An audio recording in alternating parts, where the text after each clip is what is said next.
안녕하십니까. MBS 초대석의 양승용입니다. 지난 4월 25일 농업계의 기대와 우려를 동시에 안고 대통령 직속 농업-농어촌 특별위원회 농특위가 드디어 첫 발을 내딛었습니다. 농업계는 10년 만에 새롭게 출범한 농특위가 대통령 직속 기구란 위상에 걸맞게 농업인들의 삶의 질 향상과 농어촌 발전을 이끌 발전 방안을 설계해 줄 것으로 기대하고 있는데요. 오늘 초대석에는 농특위 박진도 위원장 모시고 농특위 활동에 대해 함께 이야기 나눠보겠습니다.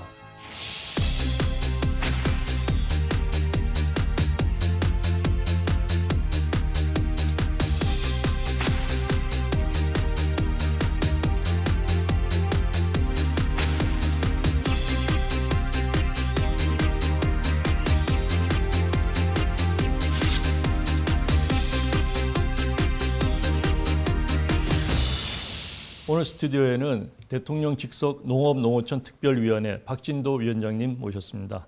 이렇게 바쁘실 텐데 나와주셔서 감사합니다. 예, 안녕하세요. 지난 4월 25일 날 출범한 농특위 벌써 한 달 반 이상 시간이 지났습니다. 11년 만에 새롭게 출범한 농특위에 쏟아지는 농업계의 기대가 큰 만큼 위원장님으로서 책임이 부담이 크실 텐데요. 어떠신가요? 한 달 반 동안 가게 문 여느라고 조금 정신이 없고요. 아직 가게가 다 셋업이 안 됐습니다. 아마 이달 말이나 다음 달 초가 돼야 직원들도 다 뽑고 업무 계획도 마련될 것 같고요.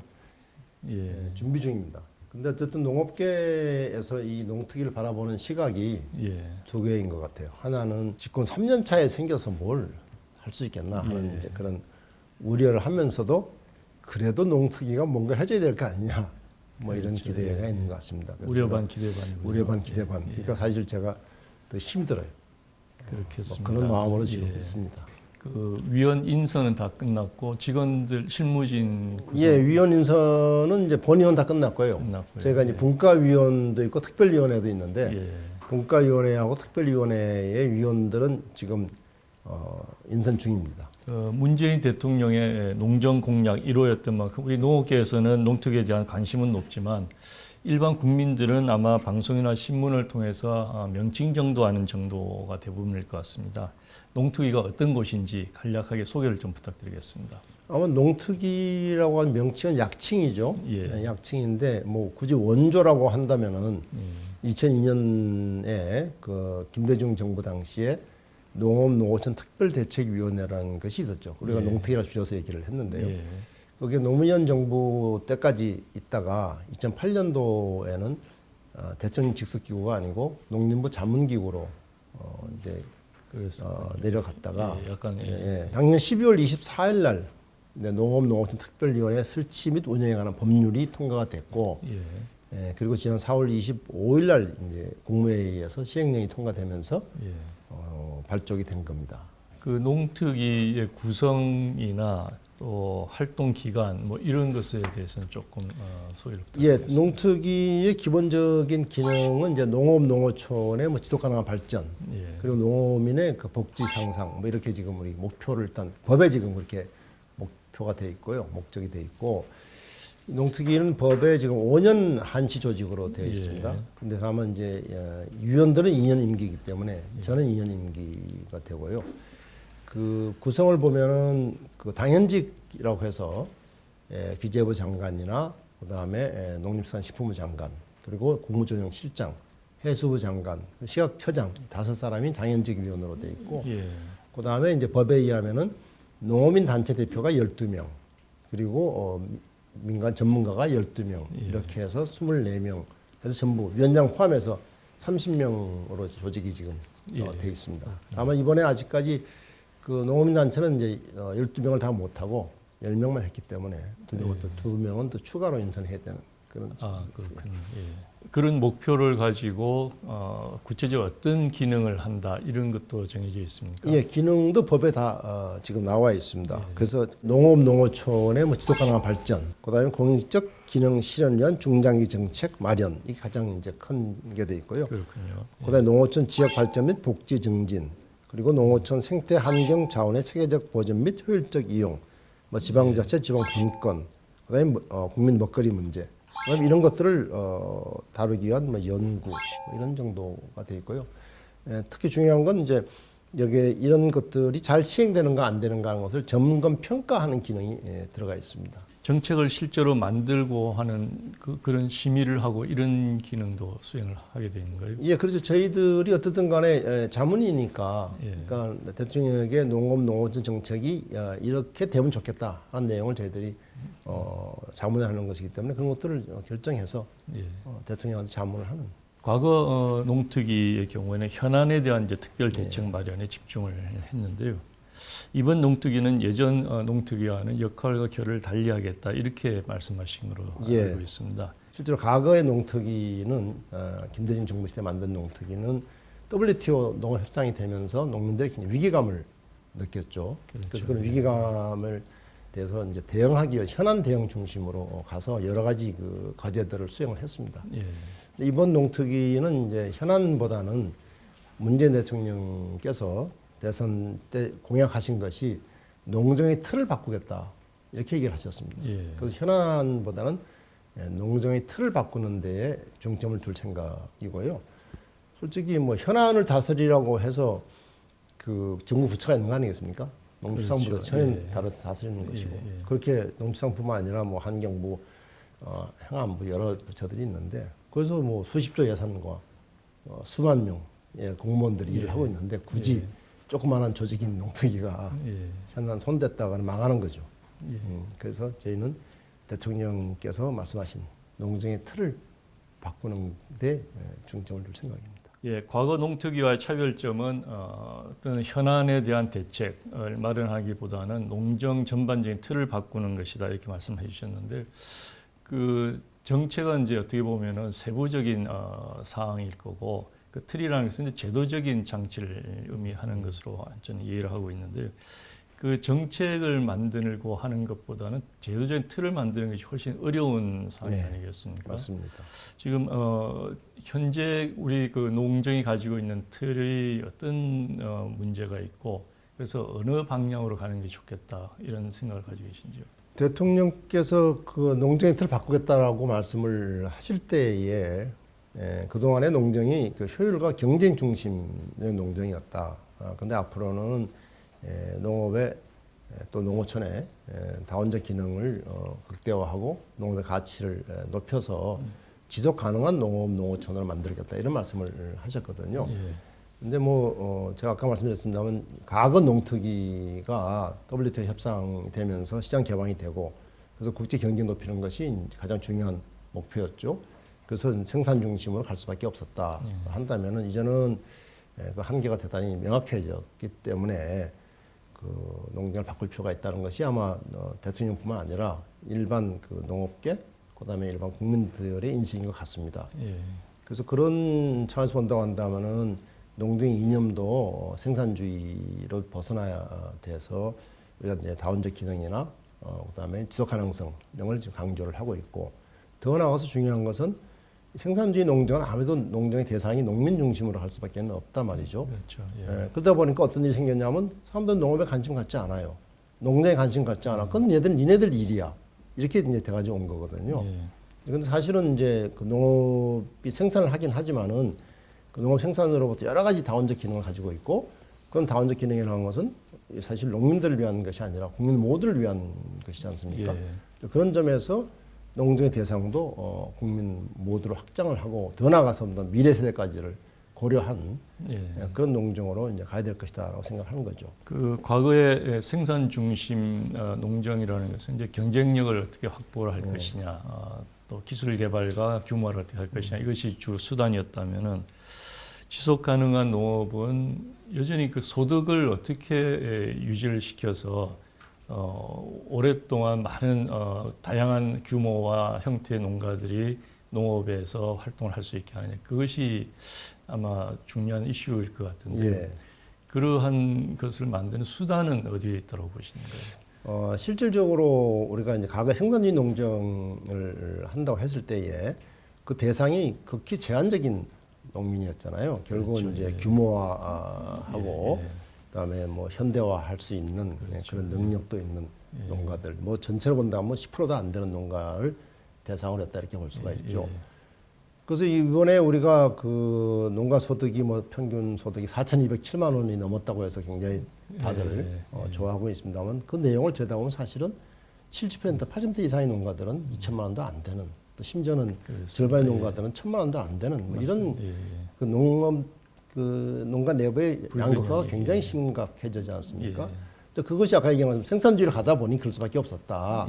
근데 우리가 그렇지 않고 그것을 농업 농촌의 다원적 기능을 간다고 한다면은 생산을 많이 한 농가, 생산을 많이 한 농가대로 그 다음에 이제 꼭 생산이 중심이 아니라 생산 토대로 해서 우리가 예를 들면 뭐 환경을 보존한다든지 경관을 보존하는 또는 문화를 유지한다든지 여러 가지 기능들이 있으니까 그런 쪽의 기능들은 뭐 꼭 대규모 농가할 필요는 없지 않습니까? 그렇죠. 그래서 오히려 소규모 농가들이 훨씬 잘할 수도 있죠. 잘할 수 있는 거겠죠. 그래서 그런 점에서 본다면 농업체 다원적 기능이 제대로 발휘된다고 한다면은 여러 가지 소득 기회가 만들어지지 않겠느냐. 뭐 지금까지 우리가 그렇게 하지 않았기 때문에 당장에 뭐가 이렇게 될 것이다라고는 우리가 단정적으로 얘기할 수 없지만은 다른 나라의 경우를 보더라도 실질적으로 농가들이 그 대농은 모르지만은 중소농들은 다 경업소득이 대부분 아니겠습니까? 그런 의미에서 우리도 작은 농가들도 말하자면 농업 생산도 중요하지만 그 이외에 다양한 그 활동을 통해서 소득을 높일 수 있는 그렇게 간다고 한다면은 소득 문제도 어느 정도 해결되지 않겠느냐 뭐 이런 생각을 해보는 겁니다. 어떻게 생각하면은 과거의 생산 중심, 경쟁력 중심의 농정은 사실은 뭐 굉장히 간단하다 또는 상대적으로 쉬운 과제였다 이렇게 봐지고요. 지금 말씀하신 지속 가능한 농업은 훨씬 다양한 수단과 대상을 맞습니다. 하기 때문에 훨씬 어려운 과제가 놓이는 게 아닌가 이렇게 생각이 듭니다. 맞습니다. 과거 농특위와 이제 차별을 위해서 운영도 이제 민간 중심으로 해 나가시겠다 이렇게 말씀하셨는데요. 그러나 이제 정부의 그 경험과 또 정보 이런 것도 중요할 것이고 또 이런 틀을 바꾸어 나가는 데 있어서 행정부의 협조도 중요할 것 같은데요. 어떤 방식으로 이것을 잘 조화롭게 이끌어 나가실 생각이신가요? 글쎄 과거에 제가 농특위를 제가 위원을 해본 적이 있습니다만은 그때 농특위는 공무원 중심에 그리고 전문가 중심이었다 이렇게 이해할 수가 있습니다. 그래서 회의를 해보면은 공무원들이 회의 안건을 만들어 오고 그걸 가지고 회의를 하는 아마 대부분 위원회가 다 그렇게 지금 운영되지 않습니까? 우리 양 교수님도 많이 해보셔서 아시죠? 그렇습니다. 근데 그렇게 하면 결국은 부처의 얘기를 추인한 그런 위원회가 될 수밖에 없다. 그래서 이번에는 저는 농특위를 하되 이건 민간 중심으로 운영하지 않으면은 의미가 없다. 그래서 사무국장 문제를 놓고 많이 싸웠습니다. 사무국장을 공무원이 하겠다 해서 난 못한다. 나 안 한다 위원장. 그럼 당신들이 다 하세요. 거기다 확고한 의지가 그럼요. 그래서 사무국장을 제가 이제 민간으로 해서 근데 그게 민간으로 하는 게 쉽지가 않아요. 왜냐하면은 그 사무국장이 1급 자리인데 1급을 하려고 하니까 고위공무원이 돼야 되는데 민간이 고위공무원이 실질적으로는 불가능합니다. 그래서 이제 저희들이 고민을 한 끝에 그 본의원 중에서 지명을 해가지고 사무국장을 하는 걸로 이렇게 했는데 그걸 또 비상권을 만들어 놔가지고 제가 지금 그 고민이 많습니다. 그래서 이 방송 나가면은 그 우리 사무국장님 좀 상권으로 좀 만들어 주십시오. 그 농특위 위원장으로서 이제 그 우리 박 위원장께 주어진 임기가 2년이거든요. 사실 농정에 대한 틀을 바꾸기에도 사실 빠듯한 시간일 텐데요. 그래서 그 어떤 핵심 목표와 핵심 사안 이런 것이 그것을 위주로 해서 그 집중을 해야 되는 것이 아닐까 싶은데 혹시 그런 것을 가지고 계신지요? 지금 이제 농정의 틀을 바꾼다고 하는 것은 예산과 이제 제도를 바꾸는 건데 예산의 경우는 이제 그동안에 아까 말씀드린 생산주의 농정이었기 때문에 생산성을 높이기 위한 보조금 중심으로 가지 않았습니까? 그런데 그 우리가 만약 농업 다원적 기능이나 공익적 가치를 높이려고 한다면은 그쪽으로 예산을 돌려야 되겠죠. 이게 이제 가장 어려운 일일 겁니다. 아시는 것처럼 예산이라는 건 꼬리표가 있잖아요. 다 이미 쓰고 있는 돈인데 그걸 새로 이제 추가해가지고 하는 일은 쉽지만은 그게 쉬운 일이 아니지 않습니까? 그렇습니다. 지금 농업 예산이 뭐 대폭 늘어날 것이다. 그렇게 기대하는 사람은 지금 아무도 없잖아요. 그럼 기존에 이제 예산을 그런 우리가 그 농업의 공익적 가치를 키울 수 있는 방향으로 바꿔가는 것 이것이 아마 가장 지금 어려운 일이고 또 해야 될 일이라 생각하고요. 그다음에 이제 그 농업 말고 농촌 쪽 예산을 많이 쓰는데 농촌 쪽 예산도 우리가 보면 지역개발 예산이라죠 대부분이 주로 이제 하도요 중심이었는데 사실은 뭐 제 생각에 그런 하드웨어 중심의 지역개발 정책 가운데서 성공하는 것이 과연 얼마나 되느냐 이런 비판이 많이 있지 않습니까? 그래서 그것도 마찬가지로 농어촌이 가지고 있는 다원적 기능을 극대화하는 쪽으로 예산을 바꿀 필요가 있겠다 이런 생각을 저희들이 하고요. 이제 그렇게 되려면은 아무래도 지금까지의 그 중앙 정부 중심의 설계주의 농정 이걸로는 아마 한계가 있을 겁니다. 왜냐하면은 그런 그 공익적 가치나 다원적 기능이라는 것은 현장에서 이루어지는 거니까. 그런 의미에서 우리가 이제 지방 분권적인 농정을 어떻게 만들어 갈 거냐 뭐 이런 것들이 아마 중요할 것 같고요. 실제로 국민들의 관심은 뭐 그것도 좋지만 그런 내 먹는 문제니까 그런 의미에서 국민들이 먹는 문제와 먹거리와 관련된 것들을 종합적으로 다루는 그 우리가 흔히 말하는 이제 종합적인 먹거리 정책 아마 이런 것들이 우선 중점적으로 다뤄져야 될 것이 아닌가 생각하고 있습니다.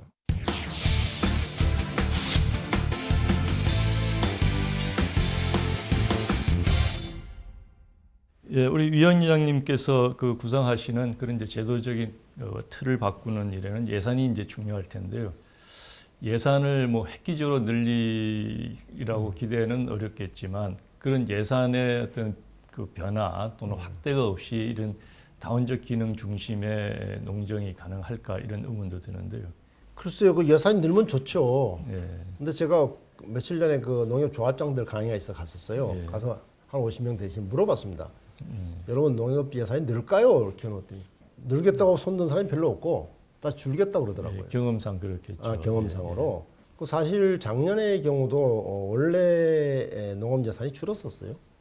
줄었는데 대통령께서 연말에 야 이건 좀 너무한 거 아니냐.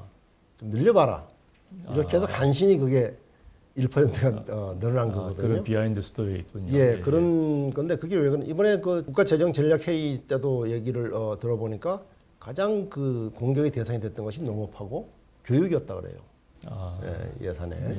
그만큼 무슨 얘기냐면 결국은 그동안의 생산주의 농정을 제가 말씀드렸는데 그 농정이 국민들 지지를 받지 못했다는 얘기죠. 쉽게 얘기하면. 또 농민들 내부에서 지지받지 못했고.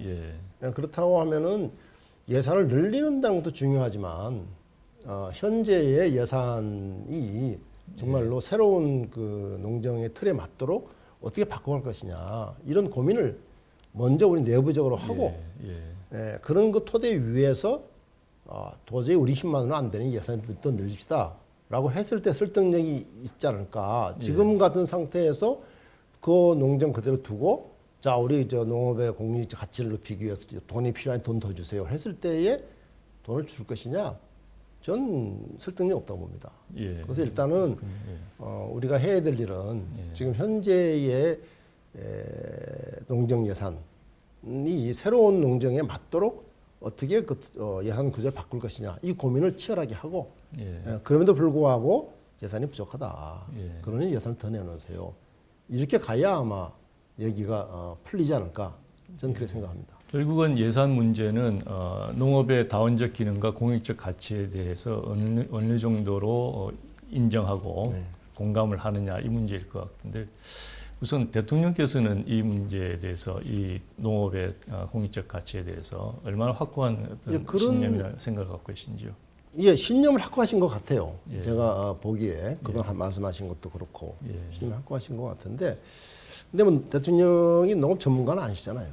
그렇죠. 아니니까 뭐 구체적으로 어떻게 그걸 해야 될지 이런 고민을 아마 하시기 좀 어려울 것 같고요. 다만 이제 그래서 자문기구가 필요한 거죠. 그 자문기구가 필요한 거죠. 그래서 저희들로서는 지난번에 저도 뭐 청와대에 정책실하고도 얘기를 좀 해봤습니다만은 대통령께서 뭐 농정 예산을 예를 들면 뭐 공익적 지불금을 몇 %를 하겠다 이렇게 말하기는 좀 어렵다 그런 얘기는.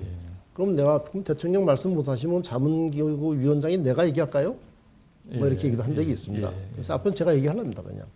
그러셔야 되겠네요. 예. 그래서 어쨌든 그런 대통령께서 그런 의지가 가지고 계시니까 뭐 그렇게 얘기를 좀 해볼까 생각을 하고 있습니다. 예. 지난해부터 올 초까지 그 농업계를 가장 뜨겁게 달군 이슈가 직불제 개편이었습니다. 지금은 이제 다소 좀 소강 상태에 있는 것 같은데요. 언제든지 다시 농정의 중심으로 또 논쟁의 중심으로 등장을 할 수 있을 문제일 것 같습니다. 우선 위원장님께서는 이 직불제 개편에 대해서 어떤 생각을 가지고 계신지요? 예, 이 직불제 개편이라는 건 저는 우선은 농정의 틀을 바꾸기 위한 중요한 수단이다 이렇게 인식을 하고 있고요. 그래서 이것이 성공하기 위해서는 결국은 이 직불제 개편에 대해서 농어민들도 동의를 하고 일반 국민들도 동의를 해야 되는 이게 가장 중요하다고 생각합니다. 그렇겠죠. 예, 그래서 저는 이제 그 점에서 이번 농특위의 가장 중요한 역할로 생각하는 것이 소통을 지금 제가 얘기를 하고 있는데 이번 이제 농특위 예산을 보니까 처음엔 제가 짠 게 아니고 농림부의 추진단이 있어서 짰는데 보니까 홍보 예산을 해가지고 뭐 옛날처럼 저 TV 광고 뭐 또 신문 광고 이렇게 했더라고. 내가 해서 그 광고 누가 보냐? 아무도 안 보는 광고를 왜 하십니까?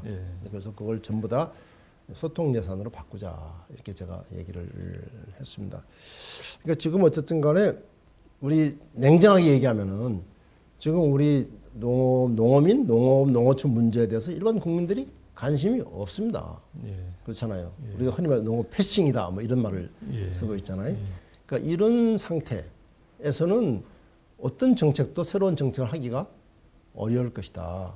그래서 저는 이제 우선 가장 중요하게 생각하는 직불제 개편과 관련해서 우선 전제가 해야 될 것이 이것이 농업계 내부의 소통이 돼서 농어민들이 동의를 해야 되고, 그렇죠. 그다음에 또 그런 그 개편 방향에 대해서 국민들 지지해야 되고 하는 의미에서 농업계 내부의 소통, 그다음에 농업계와 비농업계의 소통 이것이 이제 아마 가장 중요하다 생각을 합니다. 농업 농어촌의 다원적 기능과 공익적 가치에 발맞춰서 직불제도 이제 공익형 직불제로 바꿔야 된다 이런 이제 말씀을 해주신 적이 있는데요. 그렇다면 우리 농업계 농민들은 이런 변화에 어떻게 준비를 하고 대응을 해야 될까요? 공익형 직불제에 대해서 좀 명확하게 서로가 이해를 하고 가야 될 것 같아요. 그러니까 우리 농민들은 뭐 공익적 직불이 됐든 뭔 직불이 됐든 간에 직불금만 많이만 주세요. 솔직히 말하면 그런 거 아니겠습니까? 그러니까 뭐 지금 농민들이 이해하는 공익형 직불제라고 하는 것은 농민들한테 직불금을 더 많이 주기 위한 수단 정도로 이해를 하고 있잖아요. 근데 저는 이 공익형 직불제는 그거 아니다. 우리 농정을 생산주의 농정으로부터 그런 농업의 다원적 기능, 공익적 가치를 높이는 농정에 전환하기 위한 수단이다. 근데 이것을 농민들이 좀 분명히 인식을 좀 해야 되겠다 생각을 합니다. 그래서 지금 농민들의 경우에 제가 솔직히 말씀드려서 그냥 우리 농업이 공익적 가치 있는 거 아니냐 이렇게 주장을 하잖아요. 그런데 많은 사람들은 니네들 공익적 가치가 있어 오히려 공익적 가치 훼손하는 거 아니야?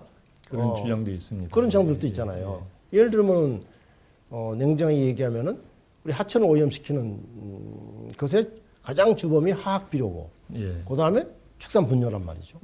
그러니까 일반 국민들 입장에서 봐서는 니네가 무슨 공익적 가치가 있냐, 오히려 저기 환경을 파괴하는 것 아니냐 이런 비판을 해도 사실 할 말이 없는 겁니다. 그래서 저는 이 공익적 직불이라고 하는 것은 농민들의 소득 보전을 위한 정책이 아니고 농민들이 국민들을 위해서 여러 가지 이 가치를 생산하는데 그 중에서 시장에 반영되지 않는 것들이 있다. 그걸 우리가 이제 정부가 보상해 주는 거다 말자면은 그러니까 농민들이 생산한 공익적 가치에 대해서 우리 소비자들이 또는 국민들이 세금으로 대가를 지불하는 것이다. 이제 그렇게 우리가 얘기를 한다고 한다면은 농민들 스스로가 공익적 가치를 창출을 해야 됩니다. 그런데 사실은 지금 아직까지 그동안 우리가 그런 논의를 충분히 하지 않았기 때문에 농민들이 농업의 다원적 기능이나 공익적 가치에 대해서 들어본 적은 있지만 그걸 하기 위해서 내가 뭘 해야 되는지 어떻게 해야 되는지 하는 건 사실은 전혀 모르고 있고 우리가 유럽식으로 만약에 자 그렇게 하려면은 이런 교차 준수 의무가 있습니다 라고 까다롭게 조건을 제시하는 순간에 이거 뭐야 돈 몇 푼 안 주면서 사람 못 살게 구네 라고 반발할 가능성이 굉장히 많이 있죠. 그 점에서 우리가 사실은 국민들한테 우리 농업이 공익적 가치가 있어요. 다음적 기능이 있어요. 얘기하기 전에 우리 농민들 스스로가 그걸 인식을 하고 그걸 어떻게 실천할 것인가 하는 그런 고민을 하지 않으면은 지금 하고 있는 얘기는 다 예, 공허한 얘기다 이렇게 생각을 합니다.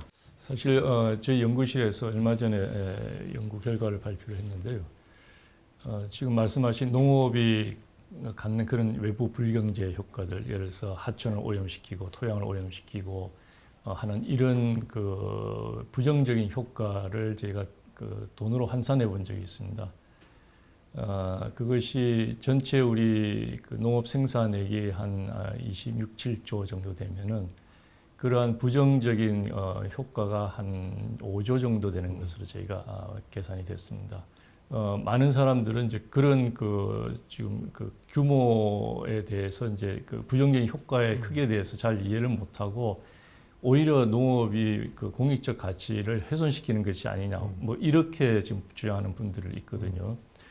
그런데 또 일각에서는 농업이 갖는 긍정적인 효과는 그렇죠. 뭐 100조가 넘는 이런 것으로 지금 얘기를 하고 있거든요. 그런데 문제는 또 뭐냐면 지금 말씀하신 대로 공익적 가치의 구체적인 내용이 무엇이고 그것이 어떻게 돈으로 환산이 될 수 있느냐, 경제적 가치로 그런 작업들이 사실 크게 안 이루어져 있거든요. 저희 연구실에서 그걸 요즘 이제 작업을 하고 있습니다. 그래서 그 얘기는 소통의 바탕에는 R&D라고 하는 것이 연구가 중요하지 않을까 맞습니다. 이렇게 생각하는데 농특위에서 그런 연구 활동에 대한 어떤 지원 이런 것도 계획을 하고 계신지요? 그래서 지금 우리가 연구 기관이 아니기 때문에 우리가 연구를 할 생각은 없고요. 예. 그렇지만은 기존의 연구들이 있다고 생각합니다. 예. 부족하긴 하지만 예. 우선 그런 연구들을 활용을 해서 그 연구 결과를 가지고 소통을 하는 것이 우리 위원회 역할이다. 다만 그 연구들을 우리 위원회 관점에서 체계화할 필요가 있기 때문에 그런 연구를 할 생각이고요. 예. 우리 양 교수님 말씀하신 것처럼 그런 좀 노력을 좀 해야 되지 않겠나 이렇게 생각을 하고 있습니다. 그래서 저는 아까 말씀한 것처럼 공익적 가치가 크죠. 농업농어촌이 가지고 있는 공익적 가치가 훨씬 더 큰데 사람들은 그런 거는 별로 인정하지 않아요. 예를 들면은 우리 공기를 마시지 못하면 죽잖아요. 그런데 공기의 소중함은 몰라. 미세먼지만 그렇죠. 아주 그냥 중요하잖아요. 근데 그런 것처럼 사실은 뭐 미세먼지는 그 우리 공기를 숨쉬는 데 비하면 뭐 대단한 게 아니죠. 그렇죠. 그렇지만은 또 우리 건강이 중요하니까 또 그걸 얘기하면 사람들은 그게 금방 솔깃하듯이 농업, 농어촌의 공익적 가치가 크지만은 그런 외부 불경제를 신문에 한번 쓰는 순간에 또 다 무너지잖아요. 그렇죠. 그런 점에서 우리가 이제 노력을 해야 되죠. 이번 농특위 위원들 구성을 보면은요, 그 여성 위원이 9명이나 되고 또 청년 농업인을 위한 배려도 보입니다. 그래서 그 농업의 주체로 소외되어 있던 여성 농업인 또 우리 농업 미래인 청년 농업인을 위한 육성 방안 이런 것들은 어떤 것들이 지금 얘기가 되고 있는지요? 그러니까 이 여성 농업인이 지금 많이 들어와 있는데요. 이제 지금 이 정부가 위원회를 구성할 때 기본적으로 30% 이상은 여성을 해라. 이게 이제 있습니다. 근데 우리 농특위는 또 특히 40% 이상을 해라. 이런 이제 주문이 있었어요. 물론 뭐 위원회 때 제가 다 구성한 건 아니고 대통령이 임명하는 거니까. 그렇게 해서 하여튼 최대한 여성을 넣으려고 했고 사실은 저는 이제 그것보다도 지금 우리 농업 현실을 보면 여성들이 다 끌고 가는 거 아니에요? 그렇습니다. 저는 정말 여성들의 역할 없이 우리 농업이 지금 성립되나 이런 생각이 들어서 여성들을 하여간 최대한 많이 넣자 이런 얘기를 제가 또 했었고요. 근데 다만 이제 아쉬운 거는 뭐 여러 가지 이제 여성 농업인을 위한 정책을 해야 되지만은 아마 제일 신경 써야 될 건 제가 생각할 때는 어떤 그렇게 중요한 역할을 하고 있는데 남자에 비해 차별받고 있잖아요. 그러니까 이 차별받고 있는 것을 어떻게 소위 그 성평등의 관점에서 고쳐갈 것인가. 아마 저는 그게 우리 고민해야 될 역할인 것 같고 여성 농업인을 위해서 뭘 해줄 거냐는 건 또 현안 문제는 부처에서 하시라고 하고 그런 지금 그걸 좀 고민을 해야 될 것 같고요. 그다음 청년 농업인 이게 정말 어려운 그렇습니다. 일이죠. 정부에서 그 청년 농업인들 직불금을 지금 1,200명씩에서 월 100만 원씩 주게 돼 있잖아요. 뭐 대단한 숫자는 아니지만은 근데 이게 사실 의미 있는 정책이라고 생각하고 다른 나라들 다 하고 있는데 예. 다만 제가 염려하는 거는 이거 3년간 줬을 때에 과연 몇 명이나 남아 있을까? 그 이유가 뭐냐면은 돈을 주는 것도 중요하지만 그 사람들이 정말로 농촌에 가기 전부터 또는 가서라도 정착할 수 있는 여러 가지가 필요하지 않겠습니까? 그렇습니다. 사전적인, 사후적인. 근데 이런 걸 얼마나 잘할 거냐는 게 저는 이제 가장 큰 문제라 생각이 들어서 어쨌든 이걸 숫자를 확대해 나가야 될 거고요. 직불금을 주는 숫자를 확대해 나가야 되지만은 숫자가 문제가 아니라 실제로 정말로 그 사람들이 농촌에 남아서 제 역할을 할 수 있는 그런 분야에 좀 더 관심을 가져야 될 것이다 생각하고 그리고 저는 이 귀농뿐만 아니라 저는 기촌이 대단히 중요하다고 생각합니다. 사실은 예. 그 특히 청년들의 기촌. 그러니까 우리가 아까 농업 농어촌 다원적 기능 얘기를 했는데 생산만 생각한다면은 청년 농업인만 있어도 되겠지만 이런 다원적 기능을 생각한다고 한다면은 정말로 농업 이외 분야에도 종사하는 그런 그 청년들이 그 농촌에 많이 좀 가야 되겠다. 그런 점에서 청년들의 기촌, 물론 기능도 중요하지만은 그 부분은 지금 저희가 별로 얘기하고 있지 않은데 그전 것들을 좀 고민해서 얘기를 해야 될 것이 아닌가 하는 게 제 생각입니다. 자, 소비자 입장에서는 농업하면은 이제 뭐 농업 생산이나 다원적 기능 이것보다는 우선 먹거리 안전 이 문제가 가장 큰 관심사로 볼 수 있습니다.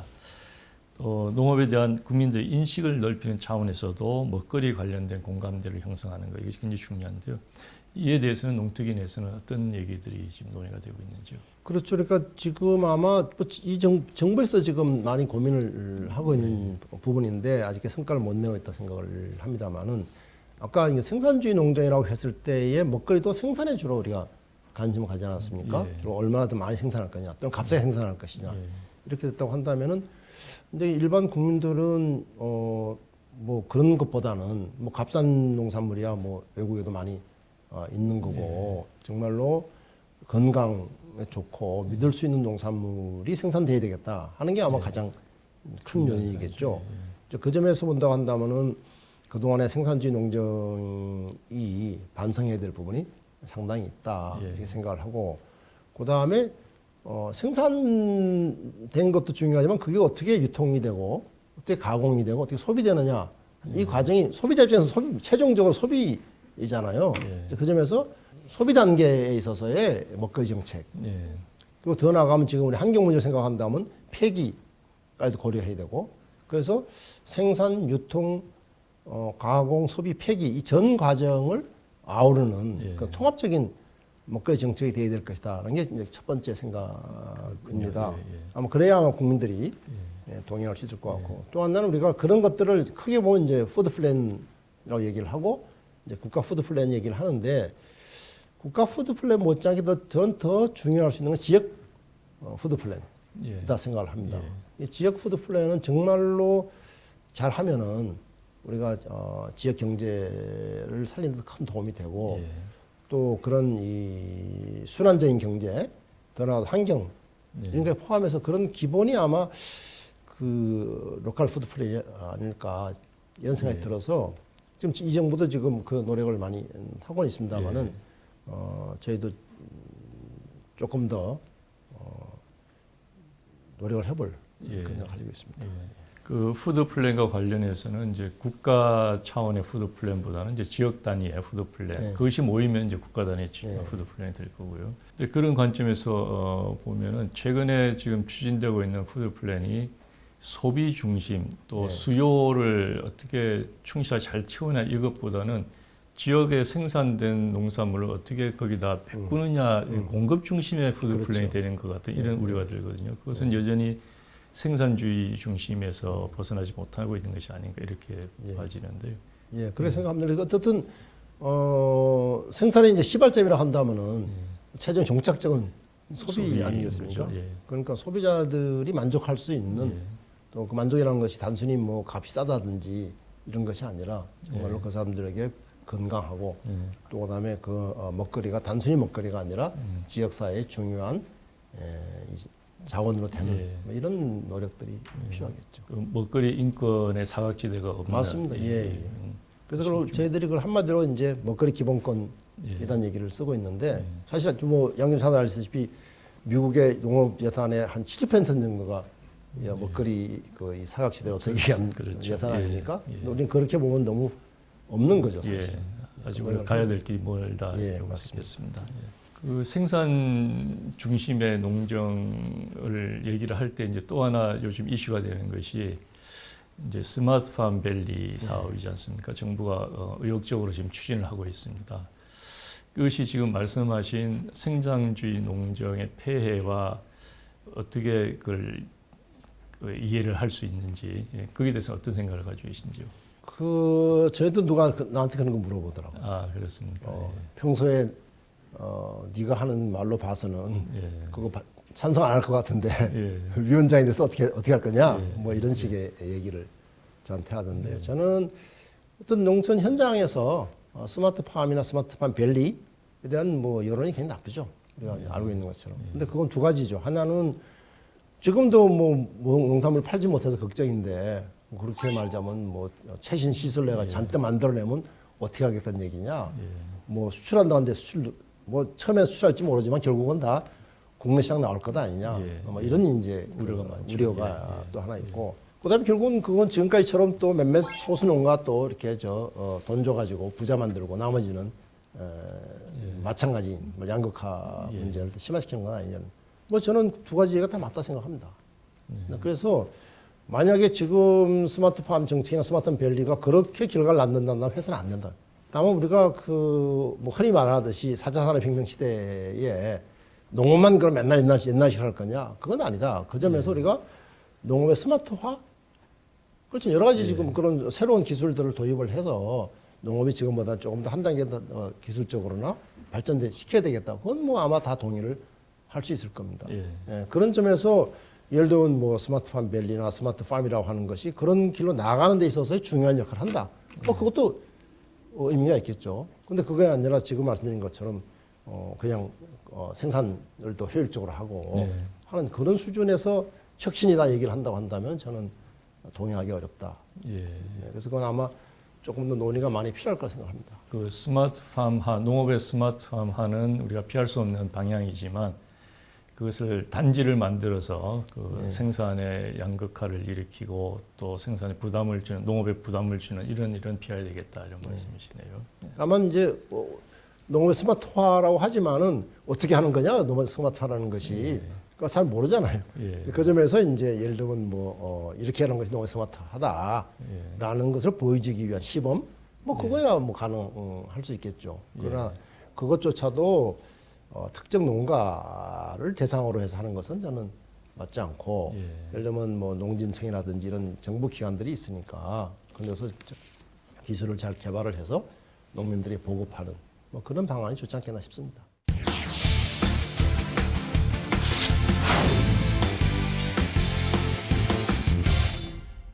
이번 농특위의 활동 기간은 5년 한시로 되어 있습니다. 5년 뒤 국민으로부터 박수 받고 떠날 수 있는 농특위의 성공을 위한 가장 중요한 요건은 무엇이라고 생각을 하시는지요?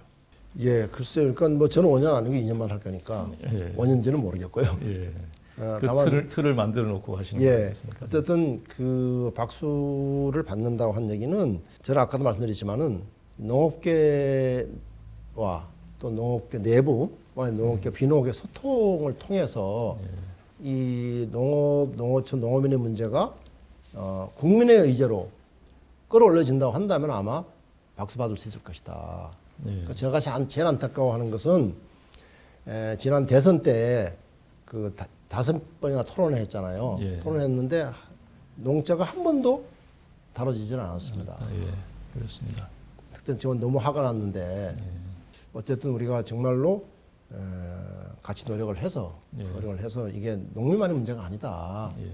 당신이 행복해지려면 농민이 행복해야 된다 하는 말 좀 제가 늘 하는 얘기지만 농민이 행복해야 국민이 행복하다 하는 인식을 만약에 우리 국민들이 지금보다는 더 갖게 된다고 한다면은 저는 농특위가 지역할을 했다 이런 생각을 하고 있습니다. 지금 말씀하신 그 부분은 이제 우리 농업의 정치력이 굉장히 많이 떨어졌다 과거에 비해서 이런 얘기고요.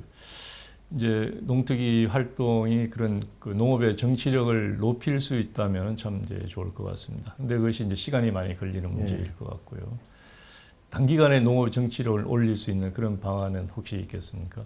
양 교수님 출마하시든지 예. 뭐 그런 방법은 없을 테고요. 어쨌든 시간이 필요합니다. 시간이 필요한데 제가 요즘에 다른 사람도 얘기를 했습니다만은 가장 늦었다 할 때가 가장 빠른 거다 얘기하듯이 사실 많이 늦었습니다. 지금 우리가 지금 생각해 보면은 그 동안에 농업이나 농촌의 가치에 대해 얘기를 하고 있지만은 GDP 줄어들고 농가 인구 줄어들면서 거기에 따라서 그냥 그대로 그냥 폭삭 주저앉았는데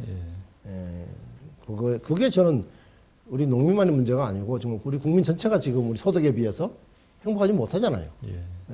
그런 것들이 우리 농촌과도 밀접한 관련이 있고 해서 저는 아까 말씀드린 것처럼 우리 농업의 다원적 가치, 다원적 기능 이런 것들이 살아나야 국민들이 행복해질 때 생각합니다. 그런 것들을 뭐 이제 한 5년, 10년 하면은 지금보다 좀 나아지지 않겠나 뭐 이런 기대를 가지고 있습니다. 위원장님께서 농특위를 이제 의욕적으로 지금 만들어 가실 이런 이제 포부를 말씀해 주셨는데요. 아쉽게도 이제 현 정부 들어서 3년차 우여곡절 끝에 이제 간신히 지금 만들어지고 골든 타임을 놓쳤다 농업개혁에 뭐 이런 얘기들도 있습니다. 앞으로 2년 남은 이 시간 동안에 어떻게 일을 할 수 있을까 이런 우려도 많이 있는데 거기에 대해서는 어떤 각오 또 생각을 하고 계신지요? 글쎄 말입니다. 그러니까 처음부터 했으면 좋았는데 뭐 지금 와서 그 얘기 한들 소용이 없잖아요. 그렇습니다. 그냥 해보는 소리지. 그래서 저는 이런 생각을 합니다. 어쨌든 그래 그 말이 맞는 얘기인데 3년 새에 맞게 하자 그러면 현실이니까 3년 새에 맞게 하자 뭐 이런 얘기를 제가 합니다. 근데 이게 이제 그 사람들이 뭐 어쨌든 그 동안에 문재인 정부 한 2년 했는데 뭐 한 거 없지 않냐 이런 비판들도 많이 하잖아요. 근데 사실은 이제 그 잘 들여다보면 한 게 많이 있어요. 잘 들여다보면 잘 들여다보면 한 게 많이 있는데 잘 들여다봐야 되겠죠. 잘 들여다봐야 그러니까 사람들은 잘 들여다보지를 않잖아요. 그러니까 그러니까 이제 그런 점들이 있는 거예요. 사람들은 큰 것만 보니까. 그래서 이제 그런 게 있는데 어쨌든 아까 말씀드린 것처럼 농정의 틀을 바꾸기 위한 어떤 기본 방향 요거를 잘 정립하는 게 중요하고요.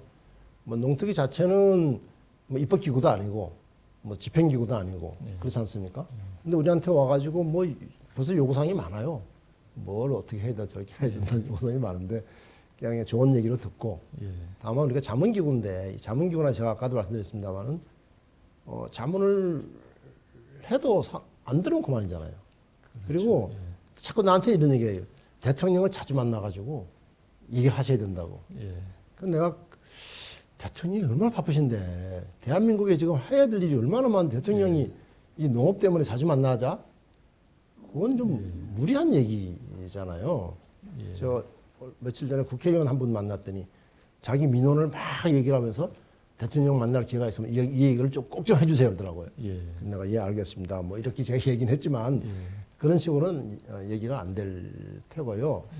그러니까 저는 생각할 때에 어쨌든 좀 금방지 얘기하면은 대통령이 농정의 틀을 바꾸라고 나한테 맡긴 거다. 그러니까 내가 알아서 한다. 대통령께서 이렇게 생각하실까 생각하고 그런 마음으로 일을 해야지.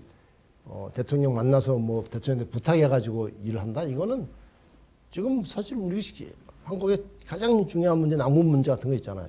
이거 하나만 지금 고민하시기에도 밤잠이 안 올 텐데 이런 농업까지 일일이 하나하나씩 만나서 얘기를 한다고 하는 것은 맞지가 않다 생각합니다. 그래서 어쨌든 농정의 틀을 바꾸라고 하는 대통령의 그런 말씀에 따라서 우리가 최선을 다하는 거다. 그리고 그다음에 대통령이 관심이 없는 것처럼 보이지만 어쨌든 아까 말씀드린 것처럼 여기 농업계 내부 소통이 되고 그다음에 비농업계 소통이 되면 대통령은 저절로 관심을 갖게 된다. 거꾸로 그러니까 이제 대통령이 관심을 가해서 문제 해결하게 되는 것이 아니라 우리가 일을 잘해서 대통령이 관심을 갖도록 하자. 뭐 이런 마음을 가지고 있습니다. 그런데 아마 이제 농업계 입장에서는 뭐 다른 문제들, 뭐 남북 문제, 노동계 문제, 경제 문제 그런 것도 다 중요하지만 결국은 농업계에 있어서는 농업 문제가 제일 중요하다 이렇게 생각을 할 거고요. 대통령과 우리 위원장님께서 얼마나 자주 자주는 아니더라도 몇 번을 만나느냐 하는 것이 대통령의 농업에 대한 관심과 인식 정도를 나타내 주는 것이다. 이렇게 보는 사람도 있을 거거든요. 그래서 예. 위원장님께서 일방적으로 뭐 이렇게 내가 대신을 해서 뭐 얘기를 하겠다보다는 그래도 자주 만나서 이렇게 가급적 많이 만나서 얘기 자문을 드리는 이런 모습이 아마 농업계가 기대하는 그런 모습이 예, 뭐 그건 뭐 싶습니다. 저도 마찬가지라 생각하고 예. 뭐 우리 지금 이 대통령 직속의 국정위원회가 8개인가? 뭐 하여튼 10개인가? 뭐 하여튼 예, 꽤 많습니다. 예, 예, 꽤 많아요. 예. 그래서 그 모든 위원회에 예. 위원장들이 대통령을 만나서 직접 얘기하고 싶어 하고 예. 저도 마찬가지고 예, 예. 그리고 또 왜 대통령이 자주 안 만나 주시지? 뭐 이런 소원함도 있고 예, 뭐 있습니다. 그래서 어쨌든 지금 말씀하신 것처럼 가급적이면 이건 자주 만나서 얘기할 수 있도록 예. 노력을 하고요. 예. 다만 제가 아까 말씀드린 것은 그렇지 대통령을 자주 못 만난다고 해서 예. 뭐 농특위가 할 일이 없는 것처럼 이렇게 생각할 필요는 없다. 예. 우리 일은 우리 일들이 있는 거고 예. 대통령께서 관심을 갖도록 만드는 것도 우리 일이다.